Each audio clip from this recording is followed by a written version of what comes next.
Welcome to the John freaking Muir Pod. Lace up those boots and sling on the pack for a romp through trails, short and long.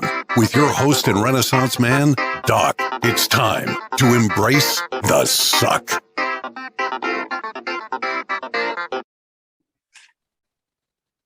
Welcome back to another week on the trail, dirtbags and hiker trash. I'm Doc, and this is the John freaking Muir Pod.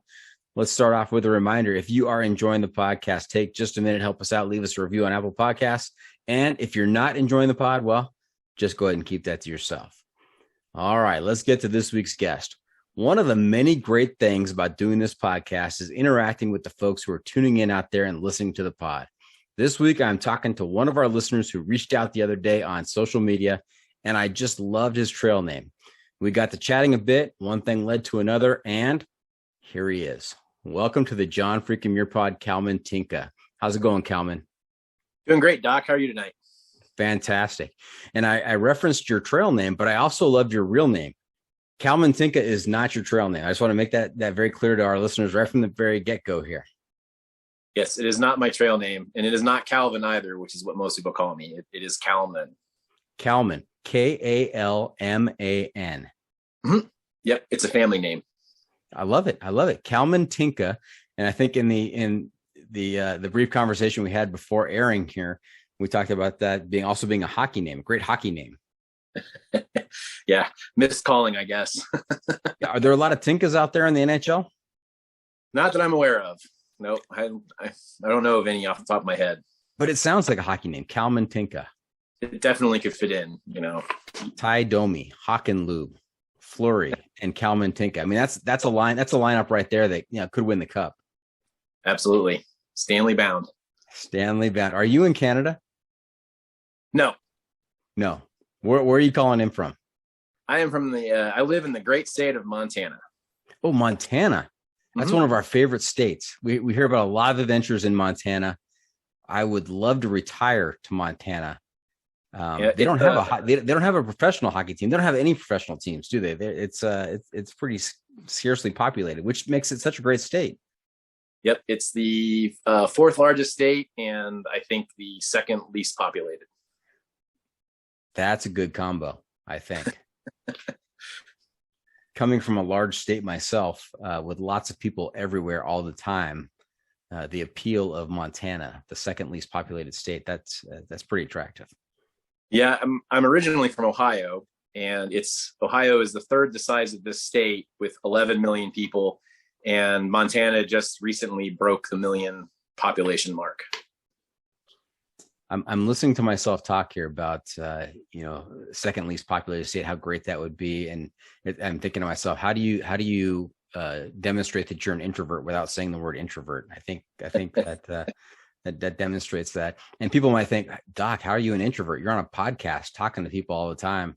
And I'm just talking to one person at a time, right? It's not, or maybe a duo occasionally. Yeah, no, definitely. I mean, I do YouTube, and I'm completely introverted. And not only that, I hate listening to my voice and seeing myself on record. So Who knows? All right. So make sure that you don't listen to this episode or watch this episode on YouTube, Kalman. Try not to. Okay. Now, I did reference your trail name in the intro here, so we have to hear what your trail name is and, of course, the story behind it. Absolutely. So my trail name is Ghost Mule. And I received this wonderful name last year while on a week-long trip hiking around the Cloud Peak Wilderness in the Bighorn Mountains in Wyoming with two hiking buddies, including one whose trail name is Phantom, who is kind of my go-to backpacking partner and trail mentor, although he hates it when I say that. But anyways, on the second day of the trip, we were hiking, and like I said, it's only the second day in. I was not dehydrated or hallucinating or anything like that. But we were coming down a hill, and I saw distinctly at the bottom of the hill what looked like a mule or a donkey, and it had canvas bags on its side with leather buckles, straps, and all the fittings. And I said to my hiking buddies, we got some pack animals coming. And they're like, what are you talking about? And so there's some pack animals coming up the hill. And they shrug their shoulders, and we get down to the bottom of the hill, and there was nothing. There was no pack animals. There were no human beings. There were no footprints, nothing. So I may or may not have seen a spectral pack animal. And so Phantom chose to coin the trail name Ghost Mule. Spectral pack animal. That might be the title of the episode we just stumbled across. Yep. I think that's what I refer to, at least in the video. So where was this? So we were in, at the time, we were just on the outskirts of the Cloud Peak Wilderness, which is in the Bighorn Mountains in Wyoming, near Buffalo. An equally devoid of population state. Now, do you subscribe to the belief that there are some places on this planet that may lend themselves to looking into another time? It might be thin in the walls between eras, and you may glimpse occasionally a look into the past or the future. I mean, this might be one of those places. Seeing this pattern. Yeah, absolutely. There's definitely, and I would say that's probably one of them. Phantom, the guy that was on the trip with us, he worked there as a wilderness ranger for 27 years, and he had some great stories about the whole place. And there's a lot of history there. And there are other places I've been to. One of the more well-known ones around here is the Crazy Mountains, which is just kind of northeast of Bozeman. And they live up to their name. It's just one of those places. It just feels different and almost creepy at times. But definitely there's some places like that, I think. Well, generally when places are named, I mean, they're named for a reason. And if it's called the Crazy Mountains, I mean, that would give me pause. Yeah. There's a few legends associated with the name. I think the most popular one is a lady who, she was with her family. They were pioneers. They were homesteading in the area, and she came home after doing something, and her family had been murdered, and she supposedly went crazy and disappeared into the mountains. And on a clear night, you're supposed to be able to hear her wails of sorrow in the background. And so at least that's the story that I heard. And did she take a loaded pack mule with her? No, that would only have been if it would have been the Cloud Peak Wilderness. That's right. Different area. Got it. All right. Well, are you a regular listener to the podcast, Jim? I am, actually. Yeah. So this is kind of a neat experience and a bit of an honor for me. But yeah, I walk to work every day, and I listen to the podcast more often than not. It's about a half an hour walk, so I get a couple days worth out of each episode. Fantastic. That always tickles me. I know just from the statistics that people are listening out there, but it always tickles me to talk to someone who has been or who is a regular listener and enjoys the podcast. So thank you very much for being a listener. I really appreciate that. I appreciate you reaching out to me, and I think it's great that you and I are talking tonight. Yeah, absolutely. This has been fun. I've been looking forward to it. Okay. Do you have any favorite episodes or favorite guests that we've talked to? Oh man. There's been several good ones. I've listened to a few recently. I'm a big fan of like Jeff Garmeyer. So, I mean, his episode is awesome. He's a funny guy. He's also in Montana now. That's right. Yeah, no, I've always enjoyed his a lot. I also enjoyed Derek Lugo episode. He was really fun. I'm reading his book right now and been following his adventures on the CDT. So yeah, there's been a lot of good ones, actually. What do you think of the book so far? I'm loving it. I'm about 3/4 of the way through. He's got a great subtle sense of humor, and the thoughts that he has, and he voices his internal thoughts. I'm thinking, man, I've had those exact same thoughts on trail. Yeah, it's pretty darn good. I was reading that, and I felt like I was out there with him. And when you can put yourself out there, I mean, that tells you that it's a good book. Yeah, absolutely. And he captures it from an interesting point of view, being that he, has a different demographic, but also background, and isn't, hadn't done a lot of hiking before that. And so I think it's kind of refreshing and kind of reminds you of the times that, I started out as a backpacker, being kind of a fish out of the water, so to speak. So it's a lot of fun to read. Yeah. Can you imagine your first hike being 2,200 miles long? I mean, that's just mind boggling to me. My first backpacking trip, I nearly died in 3 miles, so I couldn't even begin to fathom it. Nice. And going back to legend for a second, Jeff Garmeyer, somehow he and I came to exchange phone numbers. And so one day I'm at work in an important meeting and my phone buzzes and it's this random text from Jeff Garmeyer. And I'm like, I could not focus on the meeting. I'm like, guys, Jeff Garmeyer just texted me. Are you kidding me? Legend himself. Legend. That's right. He is, he's a favorite guest. When your episode airs, he will have been on for the third time. I had a chance to talk to him and Gabe Peterson and Kevin Goldberg about their Cocodona 250 experience. Oh, that's awesome. That's great. Yeah, he is just a unique dude and a lot of. Yeah. He and Kevin Goldberg were running they were passing each other on the 250. So they're within an hour of each other either way, and would keep passing each other. And Kevin early on knew who he was. He knew who Jeff Garmeyer was. And he says, hey, I think you and I have something in common. And Jeff said, what's that? And Kevin said, we've both been on the John freaking Muir pod twice. So, I'm glad that I'm a conversation starter out there as well. There you go. You're part of the community now. All right. Hey, well, I love hearing about your impressions of the podcast, but I also asked to make sure that you are aware of the segment that we do towards the end of the episode called the Pro Tip Insight of the Week. That's where I will turn to you and ask you to share some trail wisdom with our listeners to make their next outdoor experience even better. And of course, you are expected to drop trail wisdom throughout the episode, but officially I will ask you at the end of the episode as well. I will do my best to be prepared. Okay. Wisdom comes from experience, and experience comes from mistakes. So we love talking about the mistakes and where we went wrong and how others can learn from that. So that's the fun part of the show. Yep. I've got plenty of those to share. Plenty of wisdom. Is that what you're saying, Ghost Mule? Yes. I always tell people I'm not an expert. I'm just a guy that survived a lot of dumb mistakes. That's right. It sounds like the bio of the John freaking Muir pod. So very good. All right. Hey, another feature we've been doing this season is the Must Bring Gear Review, sponsored by the ultralight backpacking gear company 6 Moon Designs. Here's how it works. If you were to let a stranger pack your bag with pretty much generic gear for a multi-day hike, what is the one specific piece of gear you would insist on being packed?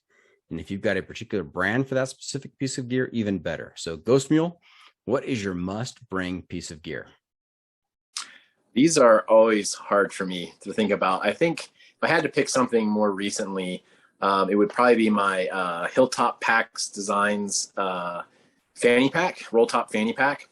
It's made out of DCF. It's waterproof, and I like that it's a roll top because I can open it up and go through it, and nothing falls out, and everything just stays right there. And it's easy, quick access to like my sunglasses, chapstick, camera, all that fun stuff, and a little easier than trying to fight with the hip pocket. So, and being a child of the 90s, it kind of larkens back to that terrible fashion statement of the fanny pack. So I would have to go with that one. Child of the 90s. Did you wear fanny packs back then? I did not, but my dad, who is the classic stereotype, tourist, definitely partook in them. Love it. And I'm intrigued by this concept of the roll top fanny pack. That's pretty interesting, because I had a fanny pack on a couple of my hikes that my backpack did not have hip belts with pockets in them. So I kind of supplemented by using a fanny pack. And there was one particular trip on the High Sierra Trail where Jukebox and I got charged by a couple of deer at the end of the trail. I mean, they were coming down they're charging us and stopping and charging and stopping.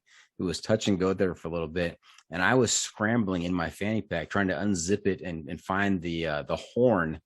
I call it the bear horn in there to kind of hopefully scare it away.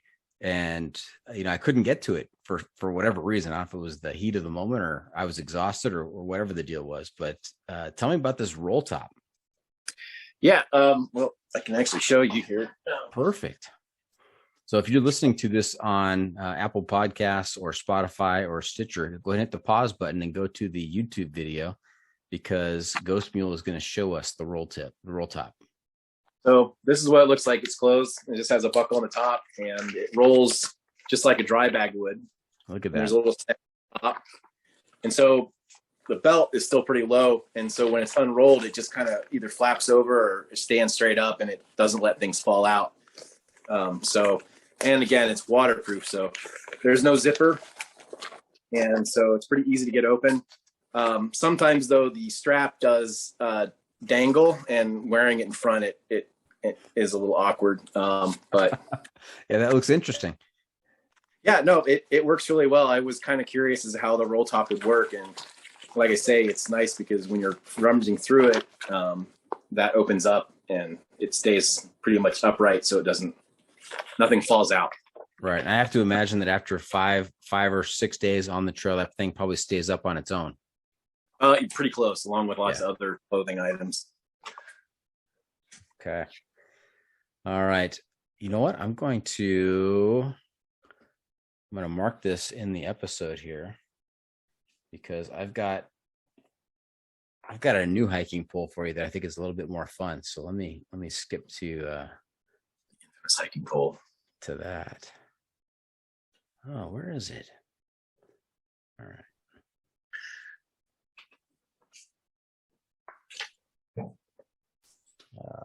This is a mess. Doc, what have you done here? Where is it? Sounds like me in technology. Yeah. Okay, I'm gonna go the other direction. I'm scrolling through all of my different episodes here.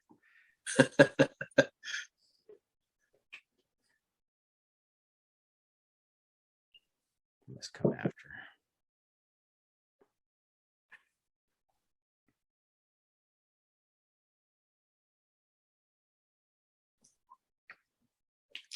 Here all this time, I thought everything just rolled smoothly on the way through. Usually it does. I usually never have to edit. It just rolls all along. Okay, here we go. All right. Oh, and I even screwed up earlier. I didn't even do okay, let me push the button here. I'll edit it in afterwards. The must bring gear review. All right, Ghost Mule. You know where we are right now? Would this be the hiking pole? Hiking pole. That's right. It's the hiking pole. And I've got some brand new questions that I want to run by you. I'm going to ask you 7 questions, and these 7 questions are going to help me determine your level of sanity on a scale of 1 to 100. 100, you're completely sane. It's never happened before when I talk to a hiker. And 1, you're completely bonkers. Haven't gotten to number 1 either, but there's always a first time. So get ready. All right. I'm changing it up a little bit. I got some new questions for us that really, they don't pertain to hiking. These are just kind of these age-old questions that you have to take a stand on, and it's going to help me decide, whether or not you're nuts. And it's strictly subjective. I have my own opinions on the subject here, so it's going to be interesting. You ready? Absolutely. All right. Question number 1: do you sleep with your socks on? I do not. Okay. Nope. All right. What do you think of someone who at home, just during the normal course of their lives, sleeps with their socks on? I don't know if I have an opinion on it. I never really thought about it. I mean, okay, so I have to say, when I was a firefighter, I slept with my socks on because I had to be able to. Well, you got to be ready. That's right. No, I've never worn them at home. I have probably worn them on trail, but I would say generally speaking, I don't. And I'm sure if it works out for people, great. But I personally have never done it. I think you got to let the feet breathe. I mean, they need some time to themselves. Can't be cooped up all the time. Oh yeah, absolutely, yeah. Okay, all right. Footwear all day long. So far, so good. You're at 100 so far. Okay. Hey, next question. Does pineapple belong on pizza? I'm probably going to lose some points here. I do enjoy pineapple on Hawaiian pizza. I wouldn't say it's the only pizza I eat, and it's not my go-to, but it's not bad. I'd say I'm about 50-50 on that one. Okay. Now, you hesitated. There was a long pause there. I want to make sure that the pause is not because you were confused by the question or you weren't sure of your answer. I want to make sure that you weren't pausing because you're thinking, okay, what does Doc want to hear? What is the right answer? I don't want you to do that. I want your honest reactions here. The pause was the calculation of the level of hate messages I might receive afterwards.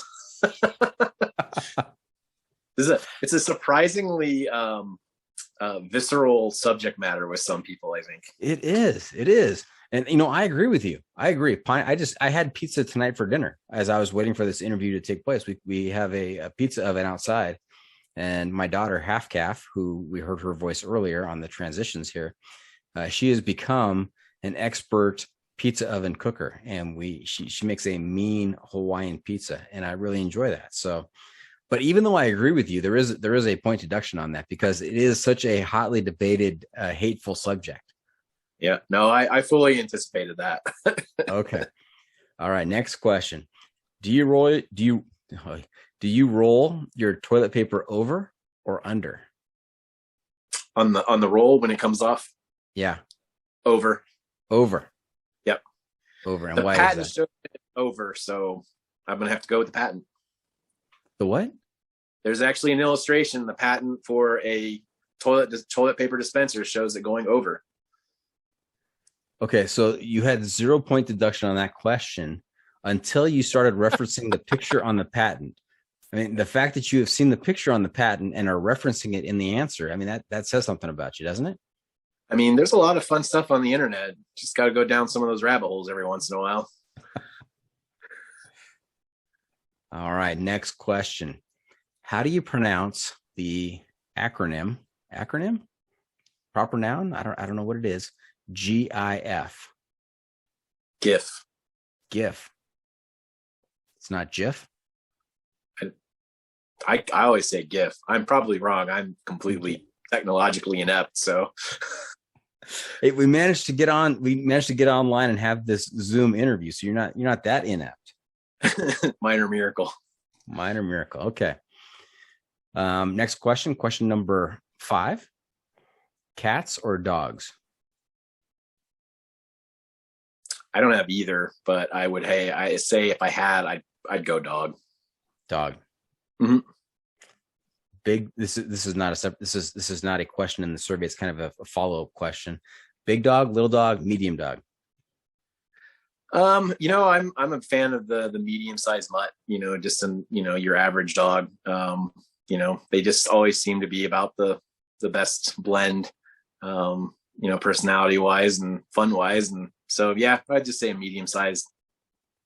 Okay. All right. 6th question. Do you use the Oxford comma?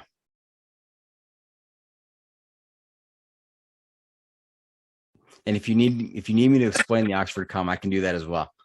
No, I know what the Oxford comma is. Yes, generally I do. I would say generally you do.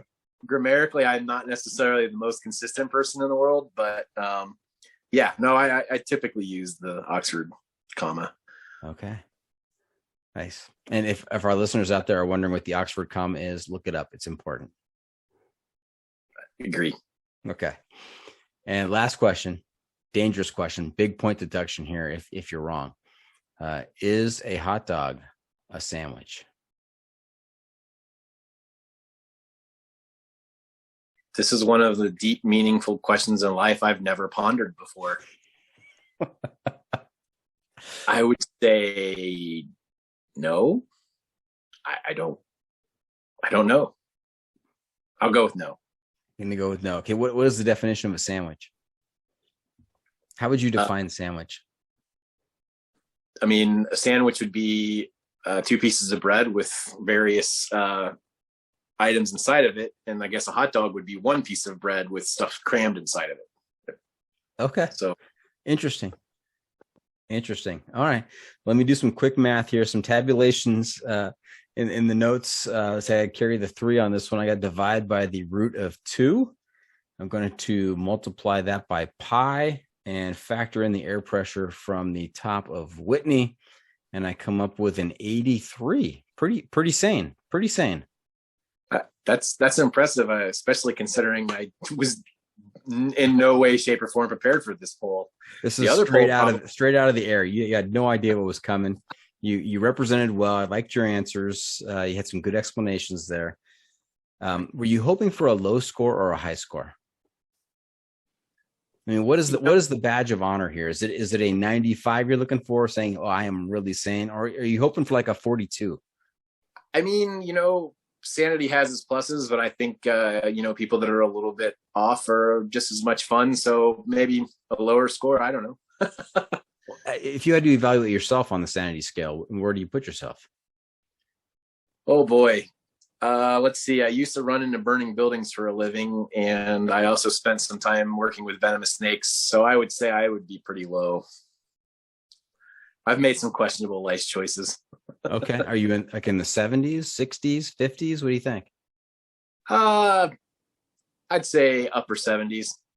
Upper 70s.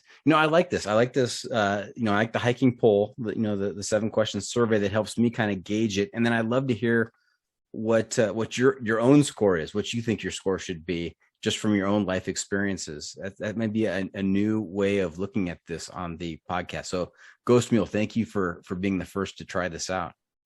Absolutely. I enjoy being a good pioneer. Maybe one day I'll do a phone a friend thing where you get an honest opinion from a third source. Oh, that is intriguing. I like that. Nice. All right. Hey, before we get too far down the trail, let's back up a little bit and let's tell people about your background, kind of where you grew up, what kinds of sports and hobbies you played, maybe when you were in high school, and how did you get involved in the hiking cult?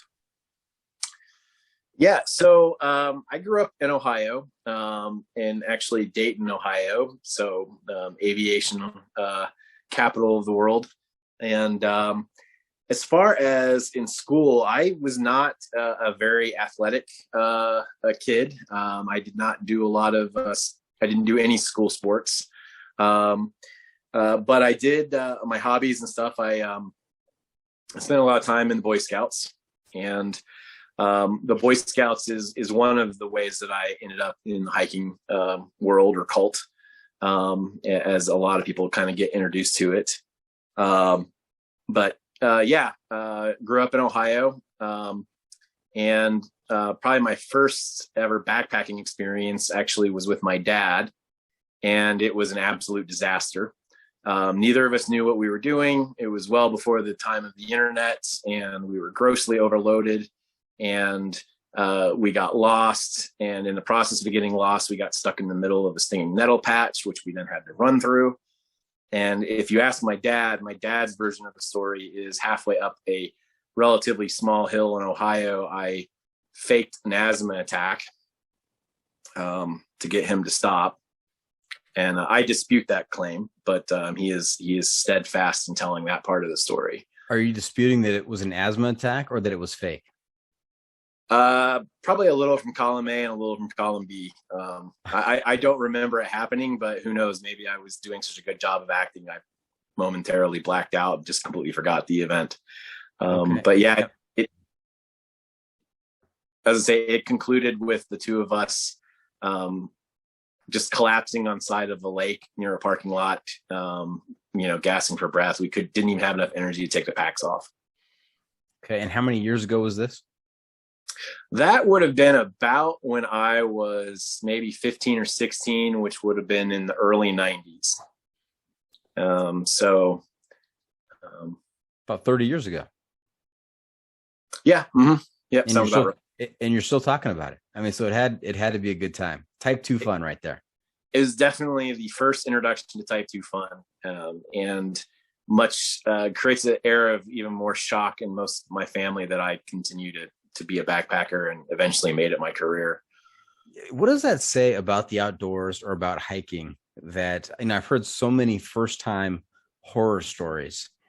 And then those people, despite that terrible experience, I'm talking about flesh peeling off of their feet. Just absolute gory, horrible stuff. They decide, you know what, I'm going to go out there again. Typically, if you go out to a restaurant and you order a dish that you've never had before, and it comes and you eat it and you get sick that night, the typical reaction is, I am never doing that again, right? Or something tastes horrible. I'm not doing it again. But there is something about the outdoors and hiking and what it provides to us that even in the most difficult of circumstances, we'll say, you know what, I'll give that another try. Let's see how it goes again the next time. Yeah, if you think about it, you don't ever see a group of people sitting around a campfire telling stories about all the good things that happen. It always gravitates back to the stories that everything went to shit in a handbasket, and you laugh and you have a lot of fun, and I think generally you learn from those experiences. I think those are some of the most shaping experiences. I almost think it's the fact that we survive almost in spite of ourselves when we're out on that trail, and being able to kind of look back on that.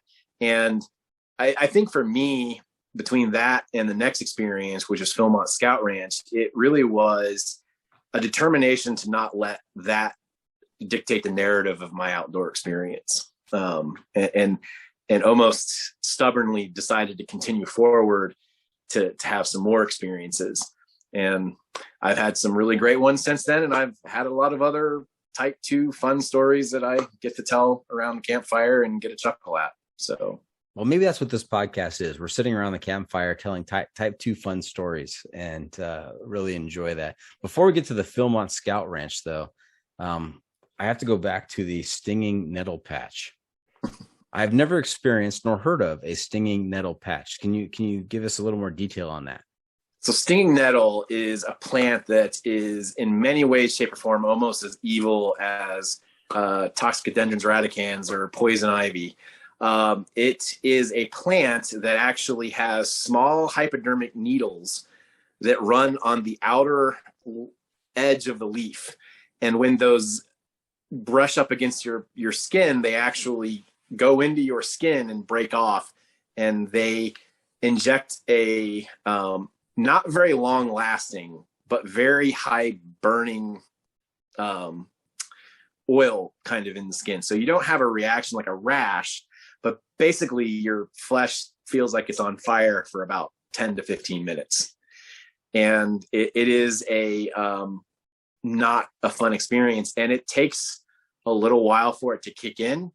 And so when you and your dad are idiotically walking through this group of plants because you can't find the trail, and you literally, like, both of us just came to a sudden stop, looked at each other without any verbal cues, knew exactly what was going on, and then start like high stepping your way out to the other side, because at this point you're committed and you just want to get to the other side of this patch. And so imagine two gazelles with 50-pound packs on, just power running through it. And yeah, just looking like Heisman Trophy candidates. Indeed. High stepping your way out of there. That is brutal. That's evil. You're exactly right. And Ghost Mule, was I correct in my understanding there that you just rattled off the Latin name of poison ivy? Indeed. Yeah. That's one of the few things I remember from after the fire service. I went back to college and I took dendrology, and that is one of the scientific names that always stuck in my name because it just sounds vicious. All right. That score may be dipping a little bit now. You dipped down into the high 70s. You're zeroing in on what the true score is. So, all right. Hey, how do you tell us a little bit about your career history? How did you pay the bills, and how are you paying the bills now and financing your next adventures out there? So I am the poster child for the fluid career development. I spent 10 years out of high school as a firefighter paramedic in Ohio. And then after that job, eventually would lead to some other issues dealing with the stress and stuff of that job. I decided to go back to college, where I went to school for ecotourism and adventure travel and natural and historical interpretation. It's a mouthful. After that, I actually worked for the state of Ohio as a naturalist or an environmental educator. And that was a seasonal job. And in the off season, I moved out to Montana to do some environmental ed. And after moving to Montana, Ohio didn't seem to hold a lot of interest anymore. And so I stayed out here. And I spent the last few years, I actually work at a locally owned and operated outdoor store. So I actually literally made backpacking my occupation. I sell backpacking gear, and it's a lot of fun. Fantastic. Now, you say locally owned and operated, so I'm assuming it's not the Montana's one REI store. We have multiple ones now. Okay, all right. There's one in Billings, there's one in Bozeman, and I think Kalispell. But yeah, we have a few now. But no, it is not REI. Do you want to drop the name of this locally owned and operated backpacking store? Yeah, so I think I would be okay. It's called the Base Camp. There are 2 locations here and in Helena, and the owner's been doing it since 1975, and it's been a great place to work.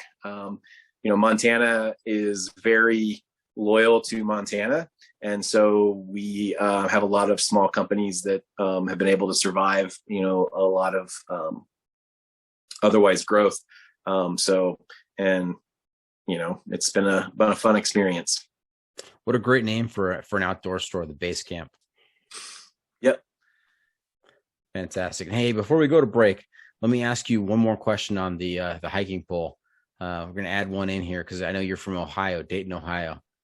Eighth unofficial question of the hiking pole. Wright-Patterson Air Force Base. Recovered saucers there or not? I can neither confirm nor deny those rumors. No, that is actually funny because anytime there's a documentary on it, my dad actually worked at Wright-Patterson. Oh, okay. Hey, all right. We have an exclusive here on the John freaking Muir pod. We're about to get some intel on whether or not there's anything interesting at Wright-Patterson. Go ahead, Ghost Mule. There are some interesting looking tunnels that I have come around the corner and signs that say no authorized personnel only. My dad and I were actually watching a documentary, and they showed a picture, a long range photograph of the building, and my dad just started laughing, and he said, "I worked in that building for 12 years, and there's nothing in there but filing cabinets and cubicles." So yeah, no, cannot answer that in a firm way, but there's a lot of stuff on that base. So if there's any place to hide in plain sight, it would be that. Okay. All right. Now you mentioned tunnels with signs on it. Was that during take your kid to work day at the Air Force Base? They just let kids run around on the base? So shockingly, yeah, my dad would take on the weekends. Sometimes my dad would take us in there, and the area that he worked in was a secured facility. He actually worked on the development of the B-2 bomber. We would go in through doors that had lots of locking mechanisms on there, and you'd have to call in to make sure that the place was secured and everything. But yeah, we spent a lot of time in there. We were probably too young to know anything, but we may have to have Ghost Mule Senior on the podcast here. I don't think he can confirm anything. All right. Hey, we're going to take a quick break. When we get back, we're going to get into that Philmont Scout Ranch story and some other type 2 fun. So stay tuned for that. We'll be right back. And welcome back. We are talking to Ghost Mule. And Ghost Mule, I just want to go back just a little bit and revisit your former career, firefighter and paramedic for 10 years, you said? Yep, 10 years. Mm-hmm. And you talked about your being the poster boy for a fluid career history there. And so what led you to change your job then and go from being a firefighter / paramedic to wanting to try something else? Yeah. So that's a complicated question. And a lot of it, I think, roots from the fact that, I started doing it right out of high school. So I think I was 19 when I went in the fire academy. And like most 19, 20-year-olds, I was young and invincible, and, went into that field. And the department I worked for, we did both. So not only was I a firefighter, but I also became a paramedic, and we alternated between the ambulance and the fire truck. And it was a great job. It definitely taught me a lot of life lessons, and I definitely grew a lot in that. But after about 10 years, even as young as I was having some physical, I had several physical injuries, shoulder injury, knee injury, back injury. In fact, I got knocked off of the roof of a building right before I switched careers, and I was off duty for a couple months, rehabbing from that. We were up cutting holes in the roof of a house that was on fire, and a rookie came up the ladder, and he was a little bit overexcited, and he knocked my foot off the rung, and I slid off a 2-story building. And I had several friends that also had some physical, traumas, and didn't have they were retiring at the age of 35 with full disabilities. And then on top of that, although a very rewarding job, it's also a very stressful job. And being that young and making those kind of decisions, and seeing some of the things that I saw, and seeing them in my hometown. I worked for the town I grew up in. It eventually began to manifest in some traumas of my own, and some mental health issues of my own. And so I was in counseling for that, and I had to make some decisions, because it's not the kind of job that you can just kind of show up and fudge your way through it. If your head's not completely in it, you make a mistake, you could kill yourself, you could kill a coworker, a patient. And I just noticed that I wasn't as focused on it as I should be. And I was still working on getting a career position, and I'd already been in for 10 years. And if I started a career position, I'd have to go for another 30 years. And I just didn't know physically or mentally if I could do it. And so, at the time, I was single, I had no debt, and I was volunteering for some park districts. In fact, I was going through several outdoor leadership training seminars to become, because I had become pretty, consistent backpacker at this point. And that was my salvage, my release, if you will, to get away from all of the heavier stuff that I was dealing with in that career. And I said, I enjoy doing this stuff so much better. And I don't have any reason not to. So I made the decision to retire after 10 years, and I went back to college. And it was the best decision I ever made. But because of that, I do still have some PTSD and some other mental health related things of that. And I think that is also why I have continued to pursue backpacking and outdoor activities, because those have always been my salvation from that, if you will. Okay. Yeah. So firefighting, I mean, you're either all in or all out, right? I mean, you have to be that focused. I mean, it's life or death out there. Yeah. It's 0 to 100 miles an hour in a heartbeat. And, it's like, I would say it's about 15 minutes of sheer terror, followed by 4 hours of just constant manual labor, wearing 80 pounds of gear. And it takes a lot out of you. Yeah. And, I am a school district administrator. Before that, I was a high school principal and a high school assistant principal, and work in a great district.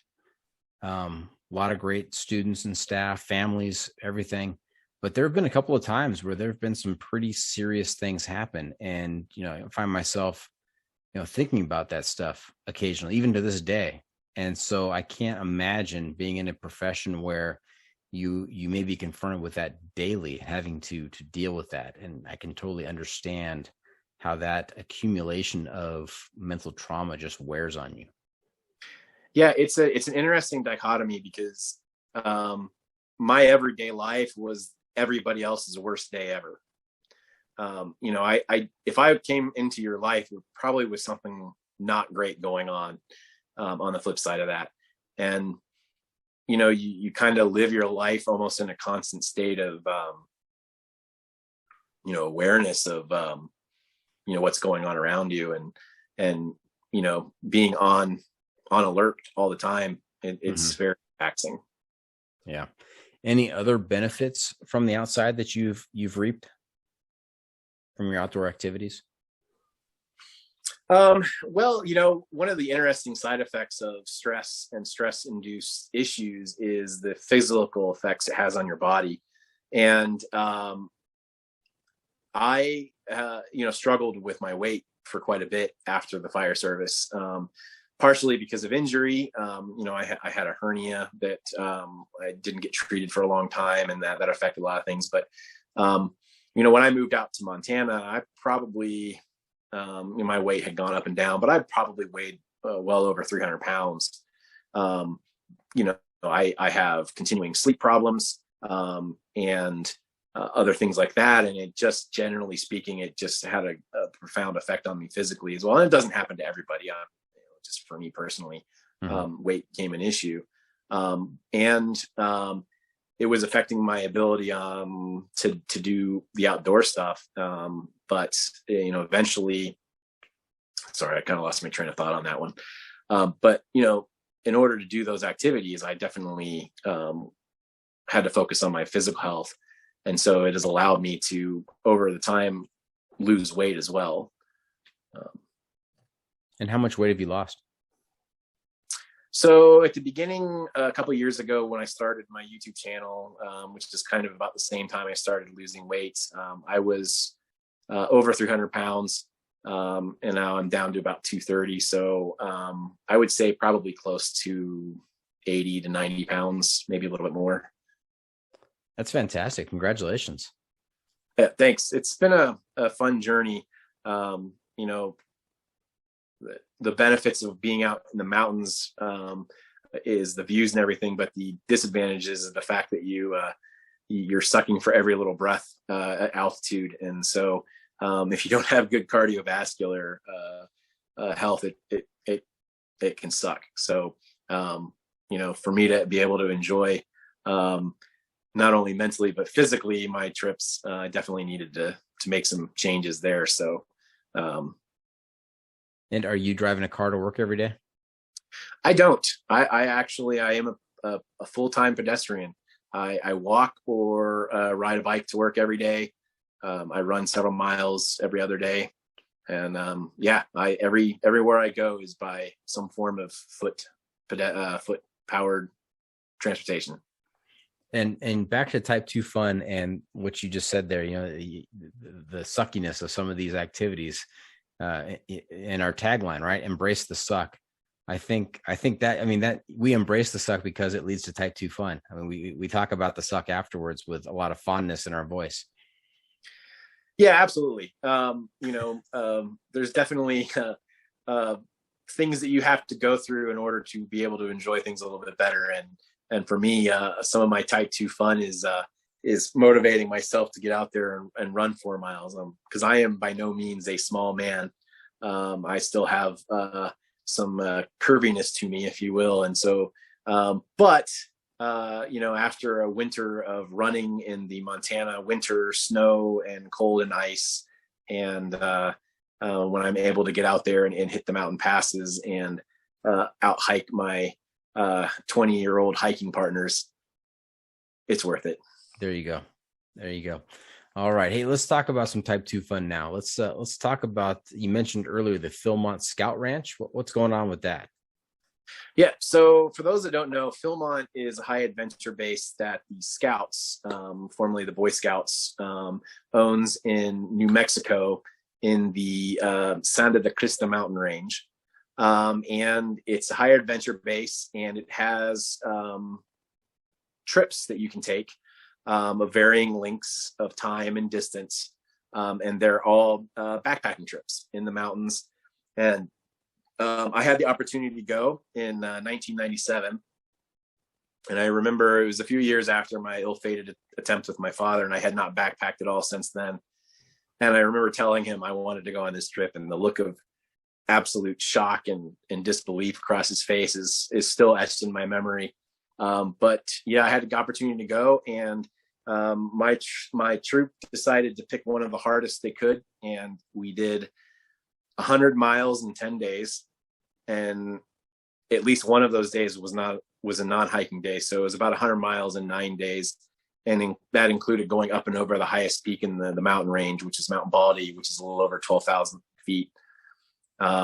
And so, yeah, we got out there, and the very first day, the boots that I bought that I had thought I had broken in just tore the flesh right off the back of my heels.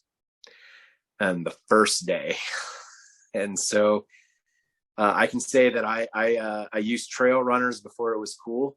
I finished the entire trail in a pair of Nike tennis shoes. So my story of type 2 fun continued. But yeah, we did 100 miles, climbed up the mountain, and struggled all the way through it. But it was one of the best trips I've ever been on.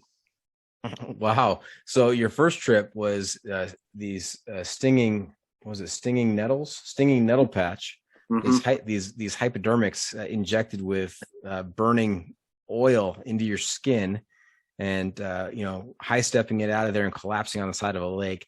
Your second experience sounds like, or maybe maybe not your second total, but one of your next experiences was actually losing flesh, as I referred to from some of my other stories that I've heard, losing flesh off of your feet, and still you're out there doing it.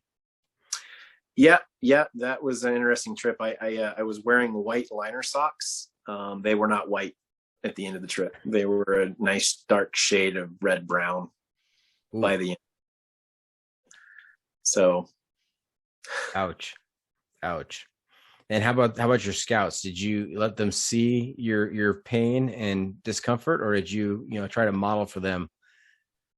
That's actually a pretty interesting question, because at the beginning I was probably pretty miserable, and I probably shared a lot of that misery.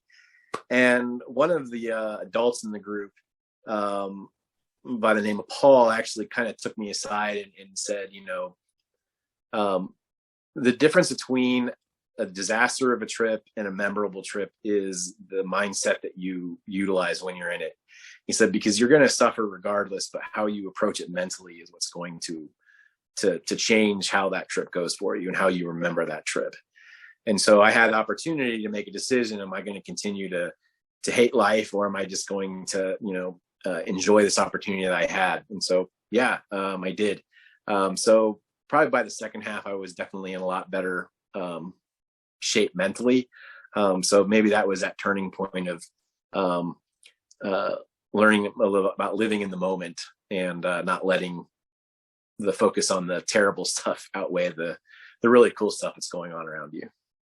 I don't know if that makes sense. Now Ghost Mule, that almost sounded like a pro tip. So I'm hoping that you weren't trying to save that one towards the end, because you're still going to be on the hook for another official pro tip. I think I still got one. I think we'll be okay. That was great, though. That was fantastic. All right. Hey, back in the Cloud Peak Wilderness, you mentioned your hiking partner, Phantom. Have you done any other hikes with Phantom? Is he your main hiking buddy, or is just an occasional guy you met out there? Phantom is the ultimate go-to adventure buddy. Being middle-aged, the majority of my friends are married with children and aren't always able to get out. Phantom is hands down one of the coolest people that I have ever come across on the trail. Phantom is my hiking buddy, and he is in his 70s. So he is retired. He is a retired school teacher and wilderness backcountry ranger. And I met him at where I work. He actually was our gift wrapper. And I sold him a pack, and only after I sold him the pack did I realize that he was going to be taking that pack on a through hike of the PCT.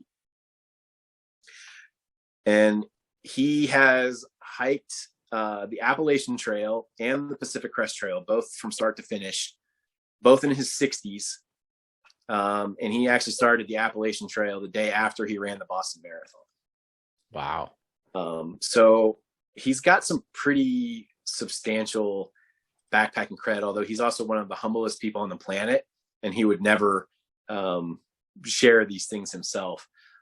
So yeah, he's one of those guys that you can call up and say, hey, do you want to go backpacking this weekend? And he's going to go, yeah, because he's retired and he doesn't have anything else holding him back. So always up for the trail, always has a lifetime of great trail stories and life stories, and just an absolute joy to be able to share these experiences with him on the trail. And that trip too, like I said, with Cloud Peak Wilderness, that's where he worked for so many years. And so he was able to tell all these amazing stories about things that happened, which made it just even more interesting to be out there. So, but yeah, he's definitely been, I hope to be a fraction as cool as he is in my 70s.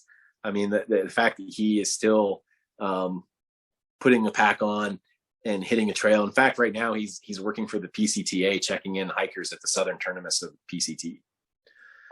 That's awesome. Now we're a bit early in the episode for our impromptu top 5 list, but I think this is a very opportune time because of the topic you just shared. So you have found your ultimate go-to hiking buddy, but for others out there who are still looking for their ultimate go-to hiking buddy, what are the top 5 characteristics that a go-to hiking buddy should have? Can you name 5 things that make him the ultimate go-to hiking buddy? Wow. Flexibility, the ability to touch be able his toes, or no, as far as like being able to like schedule, we always kind of joke about with my other friends if like I'll be like packing my pack up and I'll get that invariable phone call. Oh, hey, my significant others said I have to do this weekend, so I can't go. So just availability to be able to go out on trips would be one. A lot of this is tough.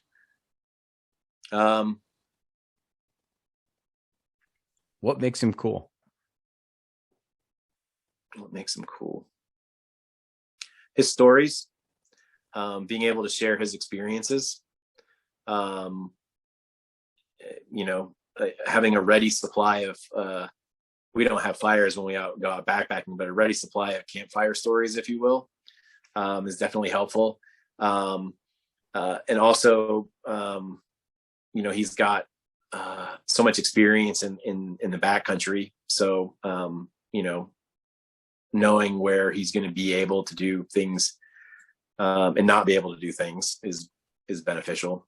Yeah, former ranger, right? I mean, that's a good hiking buddy to have. Former ranger, right? He could be a help in a pinch. Oh yeah, definitely a lot of skills, lots of fun stories. Let's see what else.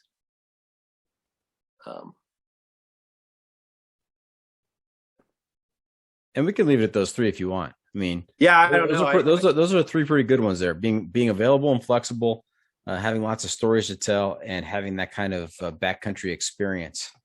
He also has a really great dog that comes with us every once in a while, a Roscoe. He's a poodle, a standard poodle, and so I call him Roscoe, the adventure poodle. So that's a lot of fun. And he's got to have a Roscoe. He or she has to have a Roscoe. Got it. Yeah. Okay. Hey, speaking of animals, have you ever encountered any large animals out on the trail? Say in the Beartooth Mountains, maybe? Oh, yes. So the Beartooth Mountains is definitely known. It surrounds Yellowstone, and it is one of the places in the lower 48 that has grizzly bears. And I've been here since 2014, and I've only ever had one encounter with a grizzly on trail. But interestingly enough, it was with Phantom. And we came around a bend, and there was this bear, and it didn't dawn on us right away that it was a grizzly. I think my brain just defaulted back to that it was a brown black bear, which can happen. But I saw it, and it was probably, I don't know, 50 feet ahead of us. It was close. And it was a decent sized, I would say probably a immature adult. And I instinctively just went, bear. And as soon as I said that, the bear looked up at me and went, nope, and just took off into the bushes. And it was only after it had left that dawned on me that there was a hump and a ridge brow, and that in fact was a grizzly. So it's the only time I've ever taken the safety off my bear spray, but we walked back past very cautiously, and never saw that bear again. But shortly thereafter, on that same trip, we were in an area that was very steep, and the only passable spot was the trail itself. And right as you got to that section was the biggest pile of bear scat I've ever seen in my life. And so I thought, well, this is it. This is where I die, because I'm going to run into this bear, but that didn't happen. Now, did you pick up the bear scat to see if it was still warm, or? No, but Is that a thing, or that's generally you just look for the steam coming off it, or? Yeah, you could definitely try, but I think anytime you see the scat, the usual methodology is just leave the area. So I continued on, and funny thing was, Phantom was farther back behind me, and I got through that area into another area where we stopped for lunch, and he caught up, and the first words out of his mouth was, "Did you see the size of that bear shit back there?" Yes, Jay, I did. So pro tip number 2 right there is, you see sizable bear scat on the trail, get the heck out of there. Yeah, I might as well just leave Dodge. But it's, believe it or not, the grizzly story is very fast, is a fun one to tell, because not a lot of people have experience, but it's not the scariest large animal encounter I've had. That goes to moose. Okay, I'm not going to get in your way on this one. Let's keep going. Yes. So we were, another time I was with some different hiking partners, and we were coming down into an area, and the guy in front of me, Kalman, very quickly turned around and started back up the hill towards me with his eyes about that big around. And all he said was, "Moose, moose, moose, moose." And sure enough, right behind him, this female moose just comes busting out of the trees at a full run right towards us. And we were scattering to get the bear spray and everything out, and it finally stopped. And it turned out that it was a female moose with a, I don't know what their children are called, but a baby was with it. And another group of hikers were coming up. Probably a calf. Calf, yes. I'm sorry. Yeah. I was thinking cub, but it's not cub. It's calf. Yeah. I can list off the scientific name of poison ivy. I can't tell you that. But there were some other hikers coming up the hill, which had spooked it, and it was running towards us. And then we just happened to be there at the worst possible time. And it stopped about 15 feet closer to us than we wanted it to be. But yeah, I don't know. There's just something about the moose. You run across them more often. They're big, and they may not intend to hurt you, but if they hit you, they hurt you bad. So yeah, they are large animals. What's Phantom, the former ranger, what's his advice when you encounter a grizzly? What's the first thing you should do? And when you encounter a moose, what is the advice there?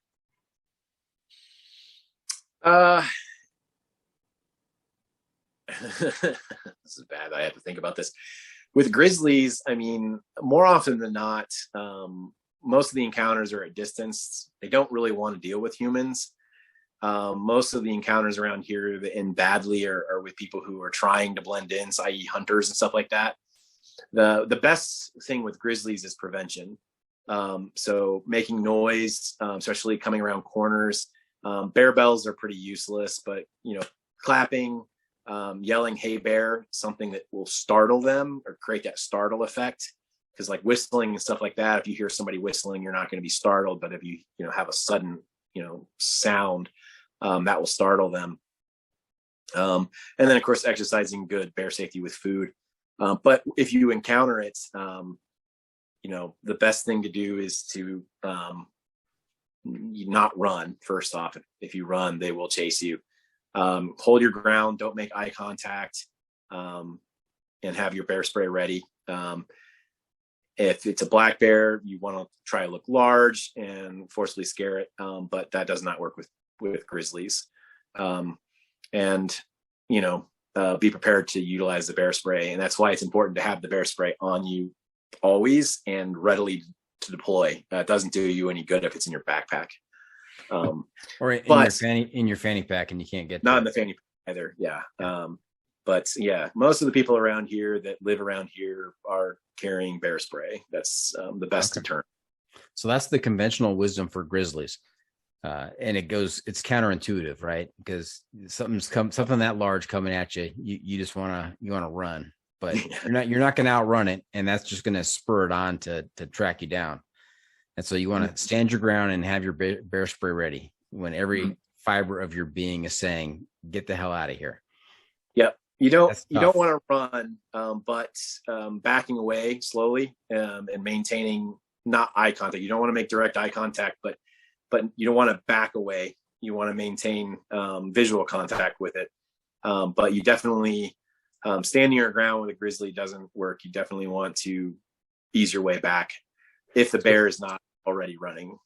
So, yeah. So Ghost Mule, you say you don't want to make eye contact. So are you looking at a spot on the ground 10 feet in front of it? Are you looking at its chest? Are you looking 10 feet above its head? I mean, what is the preferred non-eye contact method here? I think it's whatever you feel like you can do at the time, because all of these techniques and advices and stuff that you get and read about and everything, all of that shit pretty much goes right out the window that moment you see the bear. But yeah, so I would say I would watch their feet probably would be the best advice I could give, because that's going to indicate whether they're going to run at you or away from you. The nice thing about bear spray is it's a fog pattern. You don't have to aim. So I'm sure I'll get lots of people that will say that this is terrible advice, but like I say, it's if you do everything preventatively, your chances of actually having a bear encounter are pretty slim. Well, it's in the bio. I mean, nobody can be upset with us, because it's in the bio of the podcast here that these are tales told by those who barely survive. So, I mean, we're not pretending to be experts out here. We're sharing our experiences and what we learned, and we made it out alive. Even if it's just barely, and take it for what it's worth. Like I say, my first encounter, as soon as the bear took one look at us and just noped its way out of the trail. So, and we never saw it. All right. Now, how about a moose? I have not yet heard, definitive advice on how to handle a moose that is, 15 feet away. Well, bear spray is effective on things more than bears. First off, as I think one of your recent guests found out, it's also effective on humans inadvertently. But that was rad, right? That was Chris Carter. Yeah. Who pulled out the bear spray and tried to open his tent to get to the bear, and ended up shooting the flap of the tent, and it came back and hit him in the face. Yep. Yeah. The beta method, I think we call it the beta method of bear spray. You spray yourself down with bear spray to make yourself unappealing. Well, it could probably be a attractant at that point. It's just pepper. With moose, I think, again, it's give them a wide berth. Usually if they're running at you, they're just trying to get away. The Jeff Garmeyer approach to put something between you and the moose is probably a good way to approach it. For us, like I said, we just kind of backed up the hill as best we could. And fortunately the moose stopped.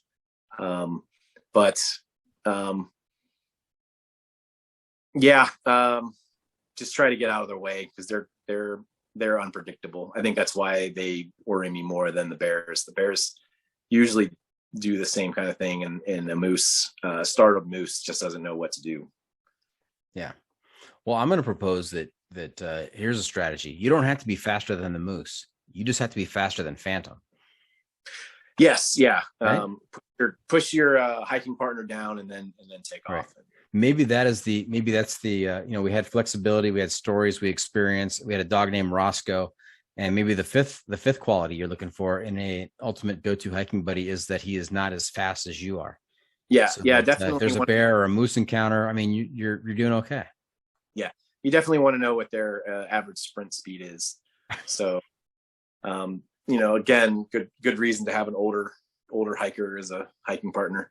That's right. I see a whole series of John Freaking Muir Pod listeners out there who are now arranging competitions with, they have a stopwatch and they're going to measure their friends and who is the faster or slower sprinter, so they know who their ultimate go-to hiking buddy is.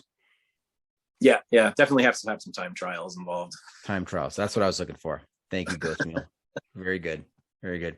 Hey, in addition to the big animals out there, have you ever found yourself in an experience where you just thought to yourself, what in the hell am I doing out here? I am not going to make it out alive. I've had a few, but I would say probably the one that comes to mind the most is we talked earlier about the crazy mountains, and they definitely live up to their namesake. Twice now I have attempted to backpack in there, and both times I've been stymied, and both times has been by weather. The first time there was just too much snow. It was too early in the season, so we ended up camping in a campground. But the second time we attempted to go up in October, and October is really towards the end of the weather hole for backpacking and in Montana, and the weather can definitely get swirly pretty much everywhere. And the interesting thing is that although it's nice and clear and warm in the valley, just a few thousand feet up, it can be completely different. And so we went into the crazies in October, and we attempted to make it up to the lake, and there was still a pretty good amount of snow, but it didn't seem too bad. And we continued on up into the higher areas, and it was absolutely gorgeous. I mean, there was snow everywhere, and it was, beautiful and clear. But right about the time we started getting to the tree line, the wind started to pick up, and it picked up a lot. And we started going up, and the wind was starting to blow the snow across the trail. We were kind of having a hard time finding where we were at. And at one point I even said to the guys, I said, hey, I just want to open up a dialogue, because it's getting kind of sporty up here, and, want to think about maybe at what point we're going to decide if we need to turn around. And so we decided to move forward. I have a personal test for when a situation starts to get out of hand. And I call it the magazine test. And it's basically where if I'm in a situation and I sit down and I start thinking about it, and if the situation I'm in sounds like something I would read in a magazine article about a missing hiker, it's probably a situation I need to leave. So we weren't quite there yet, but we were definitely starting to write the intro paragraphs. And so we got up to a point where the snow was nice and clear in a campsite, and there wasn't a lot of snow. We would find out really soon why there wasn't a lot of snow there. But we decided to set up camp, and it's still pretty windy, and it's starting to snow a little bit. We're still doing okay. We're not too cold. We're setting up camp and getting ready. We got the tent set up, staked into the ground. Everything seemed fine. I went over to get something out of my pack, and this massive gust of wind blows, and I look over in time to see my friend Ryan's tent, which was staked into the ground, is now 20 feet in the air, spiraling across the campsite, spewing out all of his gear that was inside of the tent. And then I looked over at my tent, and my tent was completely pancaked. It was completely flat. And so now we're scurrying through the snow to try to find all of Ryan's gear, which is now rapidly spreading out across the mountain. And grabbed everything, threw it into a pile, just kind of collectively looked at each other. I said, the magazine article just finished writing itself. It's time to turn around. And so we packed everything up, and we took off down the mountain. And the sun is setting, and we're heading down, and we managed to make it down into the tree line right about sunset, and was able to get our tent set up and what we could find of Ryan's tent that was still left. By this point, I think hypothermia was starting to set in. I don't normally have campfires in the backcountry, but we made an exception here, and we couldn't get the fire lit. And Ryan was not dealing well with it, and he was, having a little bit of a meltdown. But ultimately, we were able to get the fire started. We were able to get warmed up, got some food in us, and we can look back and laugh at it now. But that is the first time in my career I ever saw a tent turn into a kite. that was full of gear. That's not a good sign. That's not a good sign. And the magazine test, that is awesome. I love that. That's something I'm going to remember. Is this something that I'd be reading in the magazine right now about someone who didn't make it? So if so, get the hell out of there. Nice. All right. Hey, what's next for Ghost Mule? What's your next adventure? So as of right now, we're in the process of still planning trips because our season doesn't really start until the end of June. Everything's still pretty snow covered right now, but we're looking into doing possibly a week-long trip in the Wind River Range in Wyoming, Nice. which is a bucket list place for me. It's someplace I definitely do. And a couple other, weekend trips here and there.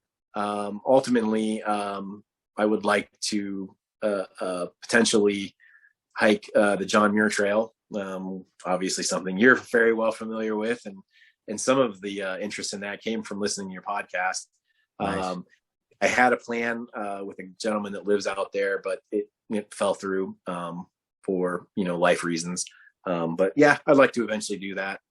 Ultimately, the downfall of hiking regularly with a thru hiker is that bug into the cult gets planted.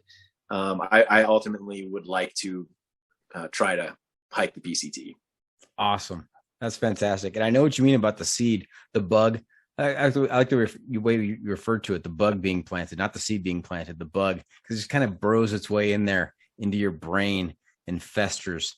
That's one of the downfalls of interviewing long trail through hikers is you're like, is that something I could do? And you wonder about that, and it kind of settles in there. So I know exactly what you're talking about.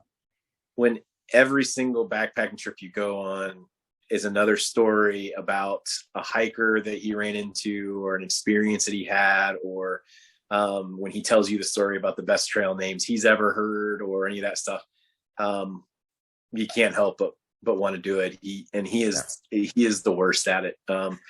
So yeah, I foresee in my future that he will probably succeed in turning me to the dark side. Soon as I can find 6 months to do it, I guess. Nice. All right. Hey, Ghost Mule, you know where we are? I'm going to go out on a limb and say it's the pro tip of the week. The pro tip insight of the week. Wow, look at that. Regular listener. He knows what's coming. You can't fool this guy. Yes, that's right, Half Calf. It is time for the pro tip insight of the week. That time of the episode where I turn to our guest and ask him to share some trail wisdom with our listeners to make their next outdoor experience even better. Ghost Mule, what do you have for us? So I think for me, going back into the idea of helping the trail being instrumental in helping me with my mental health and things like that. I think one thing that a lot of people, especially in the middle of type 2 fun, tend to forget is to stop and take it in. And so my tip, I guess, would be to not forget to stop every once in a while and just allow yourself to be silent for 30 seconds and listen to what's around you. Because I think we, especially living in cities, tend to get desensitized to the noises and what's going on around us. And I found that the simple act of just quieting myself and allowing the sounds around me to kind of filter in, it kind of reconnects me to the trail and re-energizes my purpose for being out there. So all of the miles and all of the fun stories and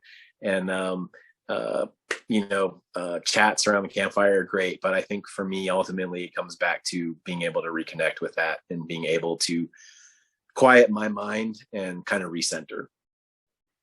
Well said. All right. So there you have it. That's it. This episode is just about in the books. Hope our listeners enjoyed our time with Ghost Mule. Want to thank him for joining us this week.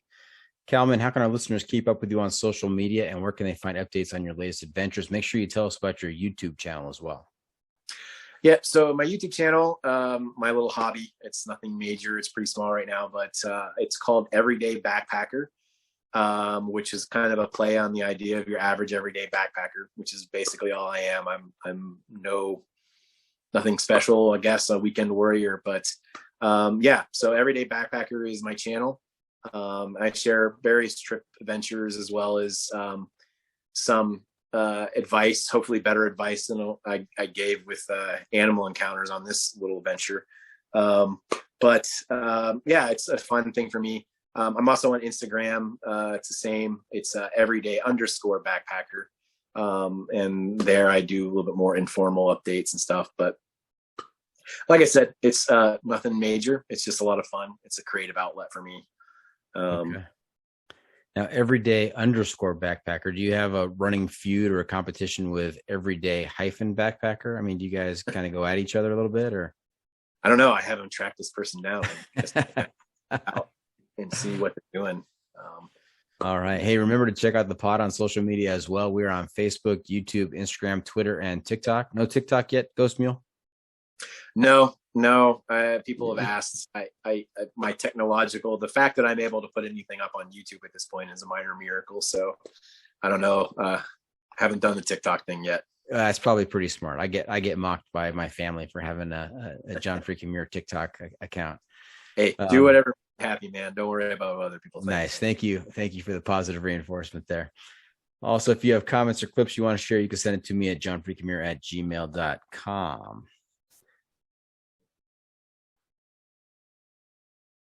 The Adventure Media Recommendation. I'm a little behind today. Ghost Mule, I'm also looking to you to share a recommendation for a book, a movie, documentary, website, or YouTube channel. Keep our listeners connected to the outdoor experience. We're calling this our Adventure Media Recommendation. What do you have for us? I have two, I think. One is a documentary that I really enjoy. I know you're familiar with Mile and a Half. I love the concept, being a creative person myself. What better group of people to encapsulate that kind of adventure than a bunch of artists, and their camaraderie is awesome. And I love the fact that they just kind of absorb people into the group throughout. And then the other one is a little bit more of the old schooler in me. And this is a book by Colin Fletcher, who's considered the father of modern backpacking. And that's the Man Who Walked Through Time, which is a book about his solo hike below the rim, the entire length of the Grand Canyon. I want to say he did it in 60s or 70s. It's been a while since I read it. But it's a very interesting look into backpacking of a bygone era. It's a lot of fun.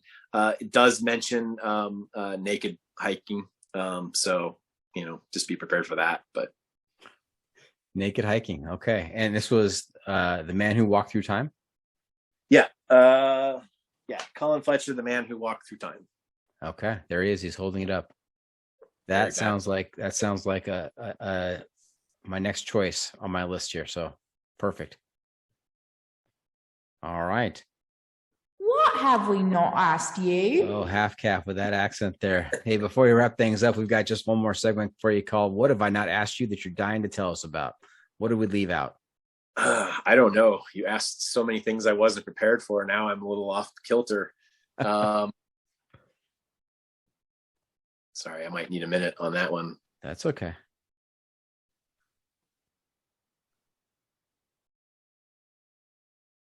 I can't think of anything.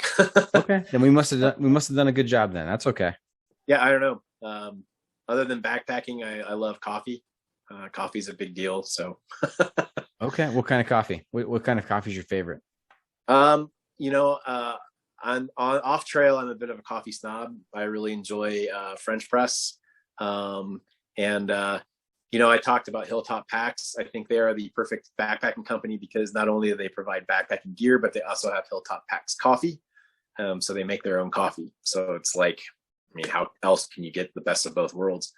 On trail though, I think my standards dip considerably for easier fixing. I think an interesting psychological test would be to see how the Maslow's hierarchy of needs shifts in the backcountry versus the front country.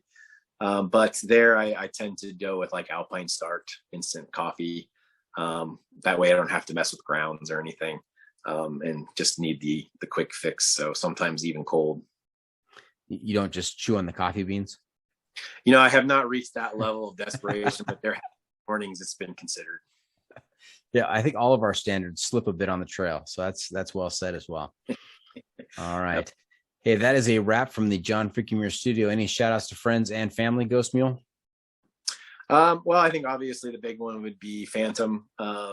Thanks for always being a willing participant in my insane trips and for sharing your wisdom and jokes and witty, dry sense of humor. Also, my dad, for although haphazardly always being the inevitable planting of the seed in my love for the outdoors, and my stepmom for putting up with him. So nice. All right. Hey, thank you for tuning in. Always remember, the trail is the trail. It doesn't care if you want to go downhill. It doesn't care if it's almost dark and you're looking for a campsite. It doesn't even care if your buddy's tent has been flying like a kite out there. The trail is the trail. Embrace the suck.